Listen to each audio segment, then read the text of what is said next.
Okay, so picture this. Mm-hmm. You've got this kid, Yeah. and they're speaking English fluently. But get this. Okay. No one else around them speaks English, Mm.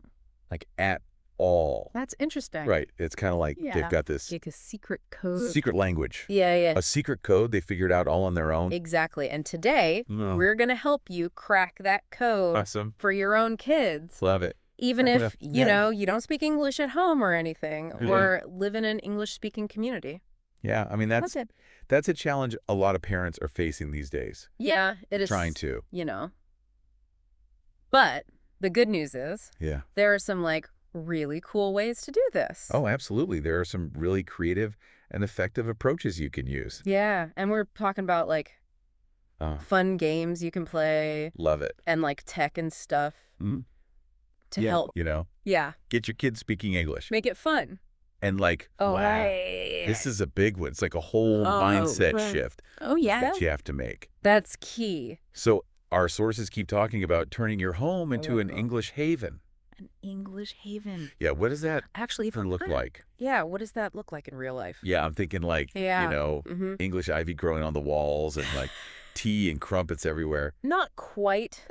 Okay. But it's more about creating an environment where English is just a natural part of your child's day-to-day life. Okay. So think about it like this. Right. Instead of like forcing them to do these formal lessons, you're using English during playtime while you're cooking dinner, even when you're just hanging out as a family. So it's less like textbook and more like just life. Yeah. Less textbook, more life. Okay, cool. Yeah. So like what kind of games are you talking about? So one game you could try is Simon Says, but with English commands. Oh, that's fun. So, you know, Simon says, touch your toes. Simon says, jump up and down, things like that. Or while you're cooking dinner, have your child read the recipe aloud in English. Okay. You know, and there are so many apps out there these days. Oh, yeah. Like Duolingo, for example. Yeah. That can make learning new words feel like a game. Right. That makes sense. Yeah. But wouldn't that like take a lot of effort, especially for busy parents?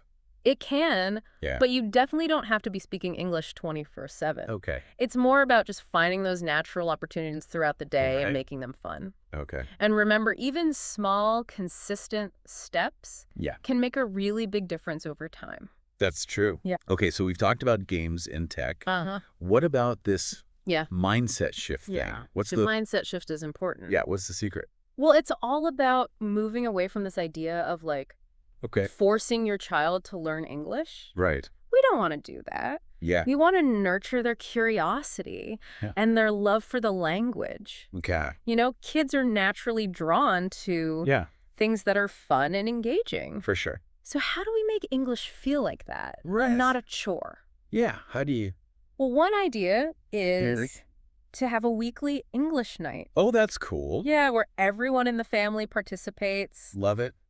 You could watch an English movie together, play a board game in English, or even just read an English story aloud together. You know, that reminds me of how I learned to love reading. Really? When I was a kid. It wasn't about, you know, book reports and stuff. It was about, like, my parents reading to me every night, taking me to the library. I love that. And it just, like, sparked this passion in me. Exactly. And when it comes to language learning, that intrinsic motivation is key. Yeah. You want them to like it. We want kids to enjoy the process of learning. Right. Not be like, ugh, exactly. I gotta do this. Not feel pressured by it. Yeah. This whole mindset shift thing really has me thinking. Okay. How much do you think, like, our own experiences with learning, even the bad ones, for sure impact how our kids see English? That's a great point. Because if we as parents approach language learning with like dread or anxiety,